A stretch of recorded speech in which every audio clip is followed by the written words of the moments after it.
Praise the Lord. ദൈവത്തിൻ്റെ അതിപരിശുദ്ധമായ നാമം വാഴ്ത്തപ്പെടുമാറാകട്ടെ. Trinity International prayer ministry Facebook ലൈവിലൂടെ എന്നെ ശ്രദ്ധിച്ചുകൊണ്ടിരിക്കുന്ന എല്ലാ മാന്യ സ്നേഹിതർക്കും വേഗമരുതവനായ യേശു ക്രിസ്തുവിൻ്റെ നിസ്തുല്യമായ നാമത്തിൽ എൻ്റെ സ്നേഹവന്ദനത്തെ അറിയിക്കുന്നു.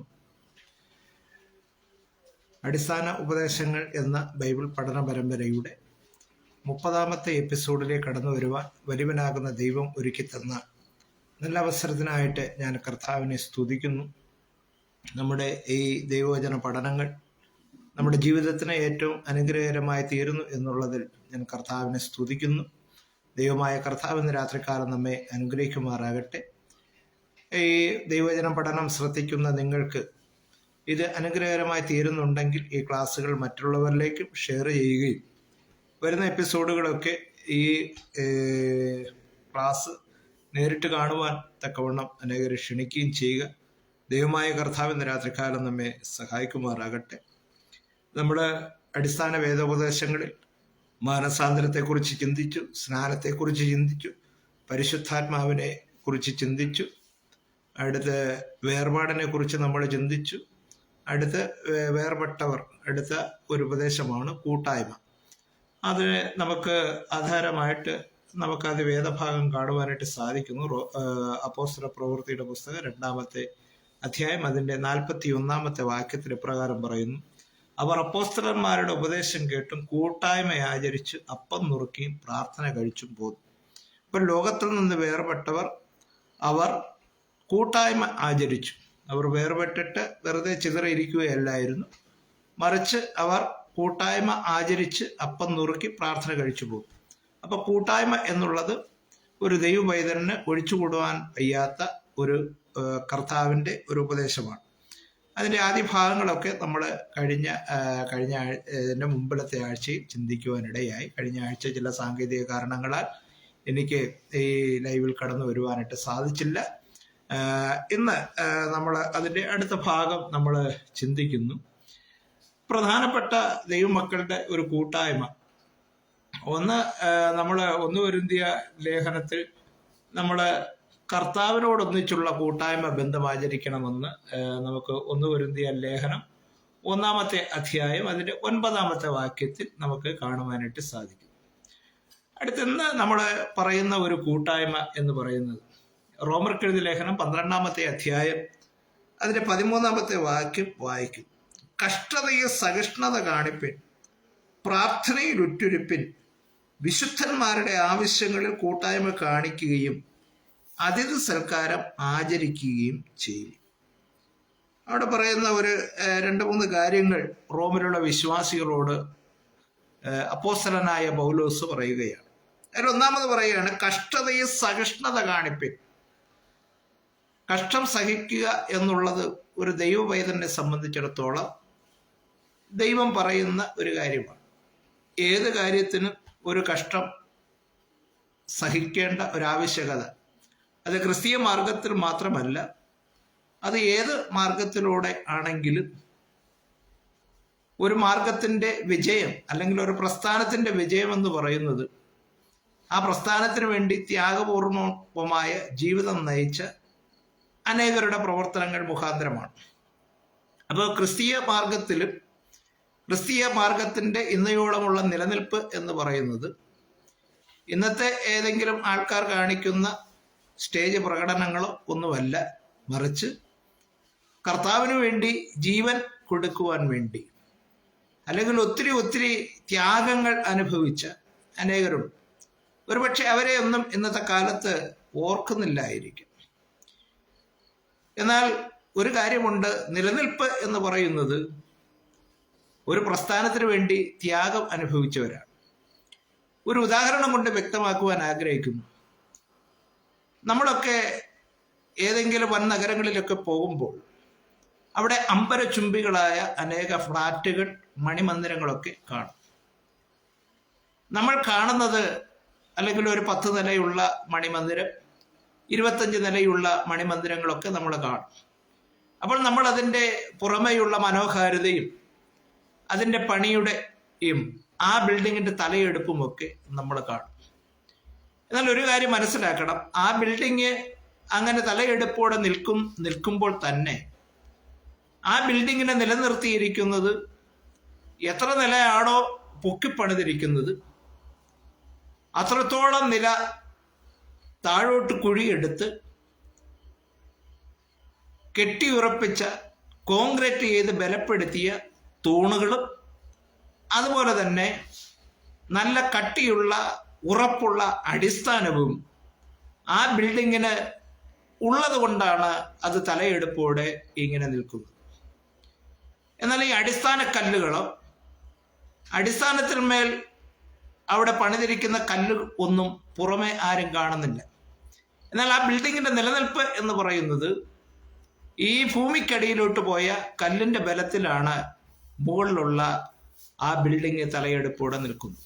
ഇതുപോലെ തന്നെയാണ് ക്രൈസ്തവ വിശ്വാസത്തിന്റെ ഇന്നുള്ള വളർച്ചയിൽ. ഒരുപക്ഷെ എണ്ണം കൊണ്ട് നോക്കുകയാണെങ്കിൽ ലോകത്തിലെ ഏറ്റവും കൂടുതൽ ആൾക്കാരുള്ള ഒരു പ്രസ്ഥാനമാണ് ക്രൈസ്തവ പ്രസ്ഥാനം. വിവിധങ്ങളാകുന്ന ഡിനോമിനേഷനുകളും കാര്യങ്ങളും ഒക്കെ ഉണ്ടെങ്കിലും ക്രിസ്തുവിനെ ആരാധിക്കുന്നവരാണ് ലോകത്തിൽ എണ്ണത്തിൽ കൂടുതൽ. 12 പേരിൽ നിന്ന് ആരംഭിച്ച ആ പ്രസ്ഥാനം ലോകം കീഴടക്കുവാൻ ഇടയായി തീർന്നത് ഒരിക്കലും പുറമേ കാണുന്ന ആൾക്കാരുടെ മോടികളിലല്ല, മറിച്ച് കർത്താവിന് വേണ്ടി ജീവൻ ബലിയർപ്പിക്കുവാൻ തുനിഞ്ഞിരുന്ന അനേക രക്തസാക്ഷികളാണ്. അതുകൊണ്ടാണ് ഒരിക്കൽ പറഞ്ഞത്, രക്തസാക്ഷികളുടെ രക്തമാണ് സഭയുടെ വിത്ത് എന്ന് പറയുന്നു. അപ്പൊ രക്തസാക്ഷികളുടെ രക്തത്തിന്മേൽ പണിതുയർത്തിയതാണ് ക്രൈസ്തവ പ്രസ്ഥാനം എന്ന് പറയുന്നു. പക്ഷെ അവരെയൊന്നും ആരും ഓർക്കാറില്ല. ഇന്ന് പലയിടങ്ങളിലും അനേക ഉയർന്ന മെഗാ ചർച്ചുകളൊക്കെ നമ്മുടെ ചില മേഖലകളിലുമൊക്കെ കാണാം. പക്ഷെ അതിൻ്റെ പൂർവ്വകാല ചരിത്രം പരിശോധിച്ചാൽ പട്ടിണി കിടന്നും വെയിൽ കൊണ്ടും അനേകരുടെ നിന്ദകൾ പരിഹാസങ്ങളേറ്റ് എന്നിട്ടും തളരാതെ പ്രവർത്തിക്കുവാൻ, ആത്മാക്കളെ നേടുവാൻ ത്യാഗമനുഭവിച്ച അനേക ദാസന്മാരുടെ പ്രവർത്തന ഫലമായിട്ടാണ് പിൽക്കാലത്ത് അവയെല്ലാം വളർച്ച പ്രാപിക്കുവാൻ ഇടയായി തീർന്നത് എന്നുള്ള സത്യം ആരും മറന്നു പോകരുത്. അപ്പൊ ക്രൈസ്തവ ജീവിതം എന്ന് പറയുന്നത് ചിലപ്പോൾ കഷ്ടങ്ങളൊക്കെ വരാം. ആ കഷ്ടത വരുമ്പോൾ ഇവിടെ പറയുകയാണ്, കഷ്ടതയിൽ സഹിഷ്ണുത കാണിപ്പിൻ. റോമിലുള്ള വിശ്വാസികളോട് പറയുകയാണ്, കഷ്ടതയിൽ സഹിഷ്ണുത കാണിക്കുവിൻ. കഷ്ടത വരുമ്പോൾ സഹിഷ്ണുത കാണിക്കുന്നവരായി തീരണം. അത് കഴിഞ്ഞിട്ട് പറയാണ്, പ്രാർത്ഥനയിൽ ഉറ്റിരിപ്പിൻ. കഷ്ടം സഹിക്കുന്നവരെല്ലാം പ്രാർത്ഥിക്കണം. യാക്കോബിന്റെ ലേഖനത്തിലും പറയും, നിങ്ങളിൽ കഷ്ടം അനുഭവിക്കുന്നവനും പ്രാർത്ഥിക്കട്ടെ. അപ്പൊ ജീവിതത്തിലെ പ്രയാസങ്ങൾ വരുമ്പോൾ കഷ്ടതയിൽ സഹിഷ്ണുത കാണിക്കുന്നതോടൊപ്പം പ്രാർത്ഥനയിൽ ഉറ്റിരിപ്പീൻ. വളരെ ശ്രദ്ധയോടുകൂടെ പ്രാർത്ഥനയിൽ ഉറ്റിരിപ്പീൻ എന്ന് പറയുന്നു. ഉറ്റിരിപ്പിൻ. അടുത്ത് പിന്നെ പറയാണ്, വിശുദ്ധന്മാരുടെ ആവശ്യങ്ങളിൽ കൂട്ടായ്മ കാണിപ്പിൻ. മറ്റുള്ളവരുടെ ആവശ്യങ്ങളിൽ കൂട്ടായ്മ കാണിക്കണം. കഷ്ടം അനുഭവിക്കുന്നവനെ സഹായിക്കണം. ഇന്നത്തെ കാലഘട്ടങ്ങളിൽ പലപ്പോഴും കഷ്ടം അനുഭവിക്കുന്നവനെ സഹായിക്കുവാനുള്ള ഒരു മനസ്സ് അനേകർക്ക് കുറഞ്ഞു വന്നുകൊണ്ടിരിക്കുകയാണ്. കഴിഞ്ഞ ദിവസം ഞാൻ ഒരു റിപ്പോർട്ട് ഇങ്ങനെ TV-യിൽ വന്നത് ഞാൻ നിങ്ങളോട് പറയും. അത് മറ്റൊന്നുമല്ല, ഇവിടുത്തെ വലിയ കോർപ്പറേറ്റ് കമ്പനികൾ ഇവിടുത്തെ വലിയ രാഷ്ട്രീയ പാർട്ടിക്കാർക്ക് കൊടുത്ത സംഭാവനയുടെ കണക്കാണ്. ആ സംഭാവനയുടെ കണക്കിങ്ങനെയാണ്. ഇവിടുത്തെ കോർപ്പറേറ്റ് കമ്പനിക്കാർ ഇന്ന് ഭരിക്കുന്ന പാർട്ടിയായ BJP-ക്ക് ഏകദേശം 5000 കോടിക്ക് രൂപയ്ക്ക് മേലെ ഇവിടുത്തെ കോർപ്പറേറ്റ് കമ്പനിക്കാർ സംഭാവനയായിട്ട് കൊടുത്തു.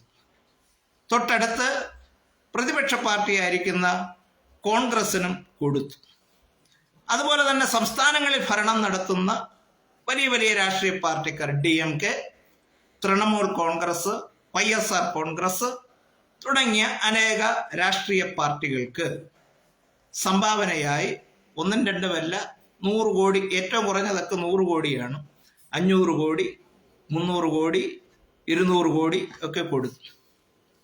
അപ്പോഴെന്താണ്, ഭരിക്കുന്ന ഭരണകർത്താക്കൾക്ക് ഇത്തരം ആൾക്കാർ വാരിക്കോരി കൊടുക്കും. ഞാൻ ചോദിക്കട്ടെ, ഈ കോർപ്പറേറ്റ് അധിപന്മാരാരെങ്കിലും പാവപ്പെട്ടവരെ സഹായിക്കുവാൻ, അല്ലെങ്കിൽ ജീവിതത്തിൽ ചികിത്സയ്ക്ക് പണമില്ലാതെ വിഷമിക്കുന്നവർക്ക്, അല്ല എന്നുണ്ടെങ്കിൽ പഠിക്കാൻ കഴിവുണ്ടായിട്ടും പഠിക്കാൻ നിവൃത്തിയില്ലാത്ത പാവപ്പെട്ട കുട്ടികളെ സഹായിക്കുവാൻ ഇവരൊക്കെ എത്ര രൂപ വാരി ചെലവാക്കും? ഇത് രാഷ്ട്രീയക്കാർക്ക് മാത്രമല്ല, ഇന്നത്തെ ക്രൈസ്തവ ലോകത്തിലും അത് തന്നെയാണ് സംഭവിച്ചുകൊണ്ടിരിക്കുന്നത്.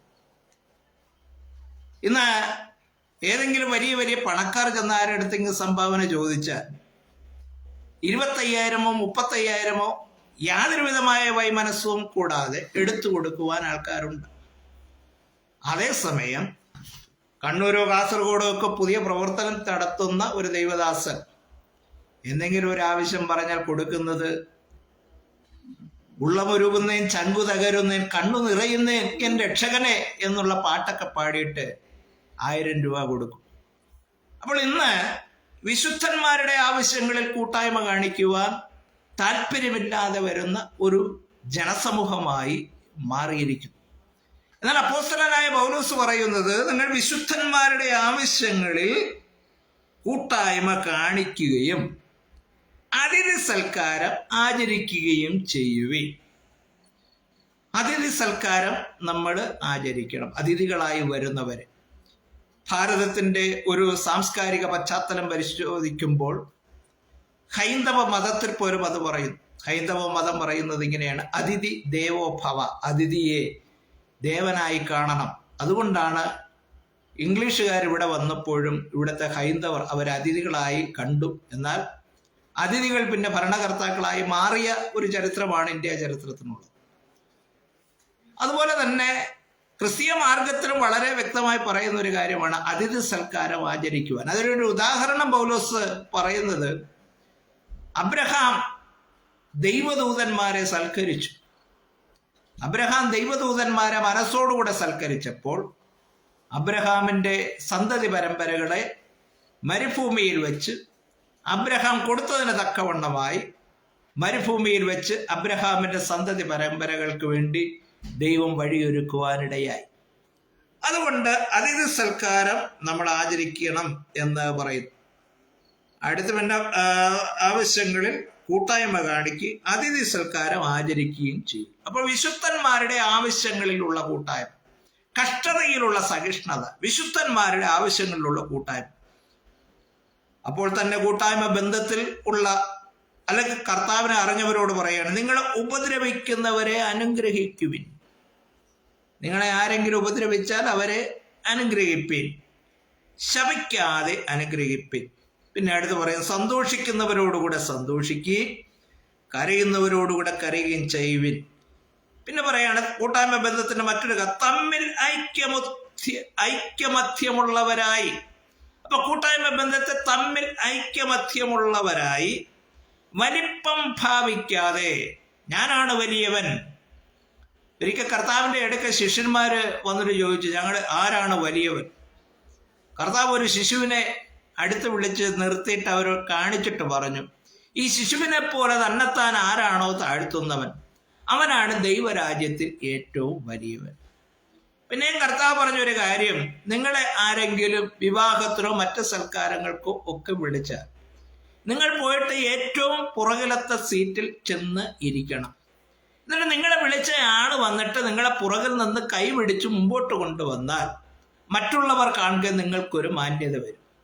എന്നാൽ നമ്മളായിട്ട് ചെന്നിട്ട് എന്നെ വിളിച്ചതല്ലേ, ഞാൻ ഏറ്റവും ഉന്നതമായ സ്ഥാനത്ത് ചെന്നിരിക്കാം എന്ന് പറഞ്ഞ് ചാടിക്കേറിയിരുന്നാൽ അവസാനം നമ്മളെ വിളിച്ചവരെ നമ്മളെക്കാൾ ഒരുപക്ഷെ സമൂഹത്തിൽ ഉന്നതന്മാരെ വിളിച്ചിരിക്കും. എന്നിട്ട് വന്നിട്ട് സഹോദരൻ നിങ്ങളൊന്ന് പുറകോട്ട് മാറിയിരുന്നാൽ ഇരിക്കണമെന്ന് പറഞ്ഞാൽ നമ്മുടെ മാന്യത അവിടെ നഷ്ടപ്പെടും. അപ്പൊ കർത്താവ് പറഞ്ഞ തന്നെത്താൻ താഴ്ത്തുന്നവനെല്ലാം ഉയർത്തപ്പെടും. അതാണ് പറയുന്നത്,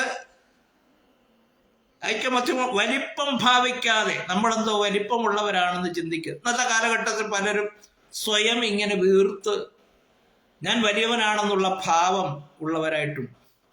ഞാനൊരു കഥ കേട്ടിട്ടുണ്ട്. ഒരിക്കൽ ഒരു പച്ചത്തവളയുടെ കുഞ്ഞുങ്ങൾ ഇങ്ങനെ കാട്ടിൽ കൂടെ പോയപ്പോൾ ഒരു ആനയെ കണ്ടു. ആനയെ കണ്ടിട്ട് ഈ പച്ചത്തവളയുടെ കുഞ്ഞുങ്ങൾ ചെന്നിട്ട് തൻ്റെ അമ്മയോട് പറഞ്ഞു, ഞങ്ങളൊരു വലിയ ആനയെ കണ്ടു. ഉടനെ പച്ചത്തവളയ്ക്ക് അത് അത്ര ഇഷ്ടപ്പെട്ടില്ല.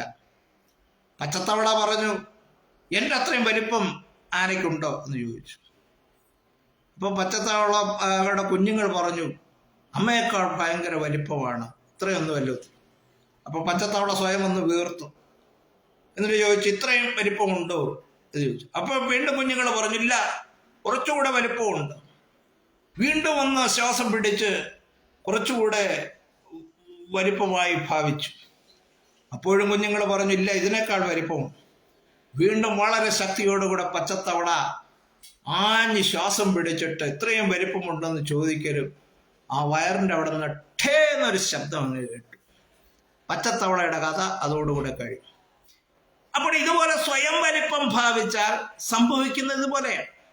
അതുകൊണ്ടാണ് കർത്താവിൻ്റെ വചനം പറയുന്നത്, നമ്മൾ സ്വയം എന്ത് ചെയ്ത് വലിപ്പം ഭാവിക്കാതെ എളിയവരോട് ചേർന്ന് കൊള്ളുവീൻ. നമ്മുടെ കൂട്ടായ്മ ബന്ധം എപ്പോഴും എളിയവരോടുകൂടെ ആയിരിക്കട്ടെ. ഇത് പലരും ഉന്നതന്മാരോടുകൂടെ കൂട്ടായ്മ കൂടുവാൻ ആഗ്രഹിക്കുന്നവരാണ്. എളിയവരെയൊക്കെ അങ്ങ് തള്ളിക്കളയും. ഹല്ലേലൂയ. വലിയ വലിയ ആൾക്കാരോട് കൂട്ടായ്മ, ഞാൻ ഇന്നടത്ത് ഇന്ന വ്യക്തിയുമായിട്ടുള്ള അയാളാണ് എൻ്റെ സൗഹൃദം, ഞാൻ ഇവിടുത്തെ കളക്ടറുമായിട്ട് എനിക്ക് ഭയങ്കര കൂട്ടായ്മ എന്ന് പറയുവാൻ ആഗ്രഹിക്കുന്നവർ. കർത്താവിൻ്റെ വചനം പറയുന്നത്, നിങ്ങൾ എളിയവരോട് ചേർന്ന് കൊള്ളുകയും നിങ്ങളെ തന്നെ ബുദ്ധിമാൻ എന്ന് വിചാരിക്കരുത്. അടുത്തവന്നെ പറയും, നിങ്ങളെ തന്നെ ബുദ്ധിമാൻ, നമുക്കെല്ലാം അറിയാവുന്നുള്ള ബുദ്ധിമാൻ, ഞാൻ ഏറ്റവും ബുദ്ധിമാൻ എന്ന് വിചാരിക്കരുത്. ആർക്കും തിന്മയ്ക്ക് പകരം തിന്മ ചെയ്യാതെ സകല മനുഷ്യരുടെ മുമ്പ് യോഗ്യമായത് മുൻകരുതി കഴിയുമെങ്കിൽ നിങ്ങളാൽ ആവോളം സകല മനുഷ്യരോട് സമാധാനമായിരിപ്പീൻ. അടുത്ത് പിന്നെ പറയുകയാണ്, പ്രിയമുള്ളവരെ, നിങ്ങൾ തന്നെ പ്രതികാരം ചെയ്യാതെ ദൈവ കോപത്തിന് ഇടം കൊടുപ്പിൻ. പ്രതികാരം എനിക്കുള്ളത്, ഞാൻ പകരം ചെയ്യുമെന്ന് കർത്താവ് അരുളിച്ചെയ്യുന്നു. അപ്പോൾ നമ്മൾ തന്നെ പ്രതികാരം ചെയ്യാതെ നമ്മൾ ദൈവ കോപത്തിന് ഇടം കൊടുക്കുന്നവരായി മാറണം. ഇന്ന് രാത്രികാലം നമ്മുടേതായ ഒരു കൂട്ടായ്മ എന്ന് പറയുന്നത് കഷ്ടതയിൽ സഹിഷ്ണുത കാണിച്ച്, അതുപോലെ തന്നെ വിശുദ്ധന്മാരുടെ ആവശ്യങ്ങളിൽ കൂട്ടായ്മ കാണിച്ച്, മറ്റുള്ളവരെ ശപിക്കാതെ അനുഗ്രഹിക്കുന്നവരായി തീർന്നുകൊണ്ട്, സന്തോഷിക്കുന്നവരോടുകൂടെ സന്തോഷിച്ചുകൊണ്ട്, കരയുന്നവരോടുകൂടെ കരഞ്ഞുകൊണ്ട്, തമ്മിൽ ഐക്യമുഖ്യമുള്ളവരായി നമ്മുടെ വലിപ്പം ഭാവിക്കാതെ എളിയവരോട് ചേർന്നുള്ള ഒരു കൂട്ടായ്മ ബന്ധം, നമ്മളെ തന്നെ ബുദ്ധിമാനെന്ന് വിചാരിക്കാതെ തിന്മയ്ക്ക് പകരെ തിന്മ ചെയ്യാതെ നമ്മൾ എല്ലാ മനുഷ്യരോട് സമാധാന ബന്ധം കാത്തു സൂക്ഷിച്ചുകൊണ്ടുള്ള ഒരു നല്ല കൂട്ടായ്മ ബന്ധത്തിൽ നമ്മൾ മുന്നേറുക. ഇന്നത്തെ കാലഘട്ടങ്ങളിൽ കർത്താവ് പറഞ്ഞ ഈ കൽപ്പനകൾ പലതും ലംഘിക്കുന്നത് നിമിത്തമാണ് ഇന്ന് പലയിടങ്ങളിലും സഭകളിലൊക്കെ പ്രശ്നമായി വരുന്നത്. ചിലർ വിചാരിക്കും, ഞാനാണ് വലിയവൻ. ഞാനൊരിക്കൽ ഞങ്ങളുടെ ഹെഡ് ഓഫീസിൽ ചെന്നപ്പോൾ ഒരു അച്ചായൻ ഭയങ്കര വഴക്ക്. അവിടെ കിടന്ന് ഭയങ്കര ഓഫീസിൽ ചെന്നപ്പോൾ ഓഫീസിലെ ആൾക്കാരോടെല്ലാം ഭയങ്കര വഴക്ക്. ഞാൻ അച്ചായനെ സ്നേഹത്തോടെ വിളിച്ചിട്ട് ചോദിച്ചു, എന്താ അച്ചായ പ്രശ്നം? അത് പാസ്റ്ററെ, അവരാരും എന്നെ സഭയിലെ സെക്രട്ടറി ആക്കുന്നില്ല എന്ന് പറഞ്ഞു. ഞാൻ അച്ചായനെ സ്നേഹത്തോടെ വിളിച്ചിട്ട് പറഞ്ഞു, അച്ചായനൊരു കാര്യം ചെയ്യും, തിരുവല്ലയിലെ സഭയിലെ സെക്രട്ടറി ആക്കാത്തത് കൊണ്ടാണല്ലോ അച്ചായന് വിഷം. അച്ചായൻ എൻ്റെ കൂടെ അവിടെ നിന്ന് വീട് സ്ഥലമൊക്കെ വിറ്റിട്ട് വരൂ, കണ്ണൂർ പോയി തിരുവല്ലയിലേക്കാൾ കുറഞ്ഞ പൈസയ്ക്ക് സ്ഥലവും വാങ്ങാം, വീടും വയ്ക്കുക, എന്നിട്ട് ഞാൻ ശുശ്രൂഷിക്കുന്ന സഭയിലേക്ക് വരൂ, അച്ചായൻ ആജീവനാന്തം ഇവിടെ സെക്രട്ടറി ആയിട്ടിരിക്കാം എന്ന് പറഞ്ഞു. അപ്പോൾ അദ്ദേഹത്തിന് വരാൻ മനസ്സില്ല. അപ്പോൾ അദ്ദേഹത്തിന് സെക്രട്ടറി ആകുക എന്നുള്ളതല്ല, അവിടെ ഒരു ഞാൻ വലിയവനാണെന്ന് മറ്റുള്ളവരെ കാണിക്കും, അതിനുള്ള ഒരു അവസരം ലഭിക്കാത്തത് കൊണ്ട് അദ്ദേഹം പ്രശ്നമുണ്ടാക്കുകയാണ്. അപ്പോൾ ഓരോരുത്തരും ഇങ്ങനെ സ്വയം വലിപ്പമുള്ളവരായി തീർന്നുകൊണ്ട് പ്രശ്നക്കാരായി മാറും. അത്തരം പ്രശ്നങ്ങൾ ഉണ്ടാക്കുന്നവർ ദൈവത്തിന്റെ കൽപ്പനയായ കൂട്ടായ്മ ബന്ധത്തിന് തുരങ്കം വയ്ക്കുന്നവരാണ്. എന്നെ കേൾക്കുന്ന പ്രിയ സ്നേഹിതരെ, നമ്മൾ ഓരോ സഭയിലൊക്കെ പോകുന്നവരായിരിക്കുക. നമ്മൾ മുഖാന്തരം കൂട്ടായ്മയ്ക്ക് ഇടർച്ചയുണ്ടാകുന്ന ഇടത്തിൽ വരരുത്. നാം ഒന്നിച്ചുള്ളതായ കൂട്ടായ്മ ബന്ധത്തിൽ മുന്നേറണം. നമ്മൾ ഈ ലോകത്തിലായിരിക്കുമ്പോൾ മറ്റുള്ളവരോടുള്ള സ്നേഹബന്ധത്തിലുള്ള കൂട്ടായ്മ ആചരിച്ചില്ല എങ്കിൽ ഒരുപക്ഷെ നമ്മൾ വിരോധപ്പെട്ടിരിക്കുന്നയാള് ഒരുപക്ഷെ സ്വർഗത്തിൽ വന്നാൽ കർത്താവ് അവരെ അടുത്തടുത്ത് വിളിച്ചിരുത്തിയാൽ നിങ്ങൾ ആരെങ്കിലും സ്വർഗത്തിൽ നിന്ന് ഇറങ്ങിപ്പോവും? ഒരിക്കലും പോവില്ല. സ്തോത്രം, ഹല്ലേലൂയ. അങ്ങനെ സ്വർഗത്തിൽ ചെന്നിരിക്കാമെങ്കിൽ ഈ ലോകത്തിൽ മറ്റുള്ളവരോടുള്ള സ്നേഹബന്ധത്തിലുള്ള കൂട്ടായ്മ ബന്ധത്തിൽ പോവുകയാണെങ്കിൽ നമുക്ക് ഈ ലോകം തന്നെ ഒരു സ്വർഗമാക്കി മാറ്റുവാനായിട്ട് സാധിക്കും. ഇന്ന് പലപ്പോഴും കൂട്ടായ്മയും ഐക്യതയും ഒക്കെ നഷ്ടപ്പെട്ടുകൊണ്ട് കുടുംബത്തിലും സഭയിലും സമൂഹത്തിലും രാജ്യങ്ങളിലും സമാധാന ബന്ധമെല്ലാം നഷ്ടപ്പെട്ടുകൊണ്ട് പ്രശ്നങ്ങൾക്കും അക്രമത്തിനും നാശനഷ്ടങ്ങൾക്കുമെല്ലാം കാരണമായി മാറും. അതുകൊണ്ട് നമ്മുടെ ജീവിതത്തിൽ കർത്താവിൻ്റെതായ കൽപ്പന പോലെയുള്ള കൂട്ടായ്മ ബന്ധം നയിച്ചുകൊണ്ട് മുന്നേറുവാൻ ദൈവമായ കർത്താവ് സഹായിക്കുമാറാകട്ടെ. ഇന്ന് രാത്രിക്കാലത്തെ ഈ ലൈവ് അനേകർ ശ്രദ്ധിക്കുകയുണ്ടായി. ശ്രദ്ധിച്ച എല്ലാ പ്രിയപ്പെട്ടവർക്കും പ്രത്യേകമായ നന്ദി രേഖപ്പെടുത്തുന്നു. നിങ്ങളുടെ ഈ ലൈവ് മറ്റുള്ളവരിലേക്ക് ഷെയർ ചെയ്യുക. ദൈവമായ കർത്താവിൻ്റെ രാത്രിക്കാലം നമ്മെ അനുഗ്രഹിക്കട്ടെ. ഒരു നിമിഷം നിങ്ങൾക്കായി പ്രാർത്ഥിക്കുവാനായിട്ട് ആഗ്രഹിക്കുന്നു. കരുണാസമ്പന്നം നിത്യനും നീതിമാനുമായ സ്വർഗീയ നല്ല പിതാവേ, നല്ല രാത്രികാല സമയത്തിനായി അങ്ങ് സ്തുതിക്കുന്നു, വാഴ്ത്തുന്നു. ഇന്ന് രാത്രികാലം ഈ ലൈവ് ശ്രദ്ധിച്ച പ്രിയപ്പെട്ടവർക്കായ സ്തോത്രം. ഏവരെയും കർത്താവ് അനുഗ്രഹിച്ചാൽ രോഗികളായി ഭാരപ്പെടുന്നവരാരെങ്കിലും ഇന്ന് രാത്രികാലം ഈ വീഡിയോ ശ്രദ്ധിക്കുന്നുണ്ടെങ്കിൽ, ഇനി ശ്രദ്ധിക്കാൻ പോകുന്നുവെങ്കിൽ യേശുവിൻ്റെ നാമത്തിൽ ആ രോഗശക്തികൾ പൂർണ്ണമായി വിട്ടുമാറട്ടെ. ഹല്ലേലൂയ, സ്തോത്രം. അങ്ങയുടേതാകുന്ന സൗഖ്യമാക്കുന്ന കരം നീട്ടി ഇപ്പോൾ ഓരോ വ്യക്തികളെയും അങ്ങ് തൊടും.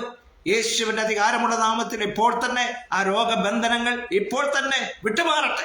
യേശുവിന്റെ അധികാരമുള്ള നാമത്തിൽ ഹല്ലേലൂയ, രോഗശക്തികൾ വിട്ടുമാറട്ടെ എന്ന് കൽപ്പിക്കുകയാണ്. ഹല്ലേലൂയ. കർത്താവിൻ്റെതായ ആത്മചൈതന്യം ഓരോ വ്യക്തികളുടെ മേലും അവിടെ നിന്ന് പകരും. മറ്റു സാമ്പത്തികപരമായ ബുദ്ധിമുട്ട്, കടഭാരങ്ങളൊക്കെ ആയിട്ട് ആരെങ്കിലും ഇന്ന് രാത്രിക്കാലം ദൈവവചന സന്ദേശം ശ്രദ്ധിക്കുന്നെങ്കിൽ യേശുവിന്റെ നാമത്തിൽ ആ കടഭാരങ്ങൾ ഇപ്പോൾ തന്നെ വിട്ടുമാറട്ടെ. ആകാശത്തിലെ കിളിവാതിലുകൾ തുറന്നു വരട്ടെ. ഹല്ലേലൂയ. ദൈവകരമായിരിക്കുന്ന നന്മകൾ ഓരോരുത്തരുടെ ജീവിതത്തിൽ അങ്ങ് നൽകി കൊടുക്കുന്ന വലിയ ദയക്കായി സ്തുതിക്കുന്നു. ആകാശത്തിലെ കിളിവാതിലുകൾ പ്രിയപ്പെട്ടവർക്കായി തുറക്കണം. എല്ലാ നന്മകളും നൽകി മാനിച്ചാട്ടെ, അനുഗ്രഹിച്ചാട്ടെ. ക്രിസ്തീയമായ കൂട്ടായ്മ ബന്ധത്തിൽ മുന്നേറുവാൻ ഞങ്ങളെല്ലാം കർത്താവ് സഹായിക്കണമേ. എല്ലാ വിധത്തിലും അനുഗ്രഹിക്കുന്ന ദയക്കായി സ്തുതിക്കുന്നു. കർത്താവ് അധികമായി ശക്തീകരിച്ചാട്ടെ, കർത്താവ് അധികമായി ബലപ്പെടുത്തിയാട്ടെ. സഹായത്തിന്റെ കരമോട് നീട്ടി അവിടുന്ന് മാനിക്കുന്നതേക്കായി സ്തുതിക്കും. എല്ലാവിധ നല്ല ദാനങ്ങളും ഒരുക്കി മാനിക്കുന്നതേക്കായി സ്തുതിക്കും. സകലത്തിലും അനുഗ്രഹിക്കും. യേശു ക്രിസ്തുവിന്റെ വിലയേറിയ നാമത്തിൽ തന്നെ ആമേൻ. Praise the Lord. ദൈവം അനുഗ്രഹിക്കുമാറാകട്ടെ.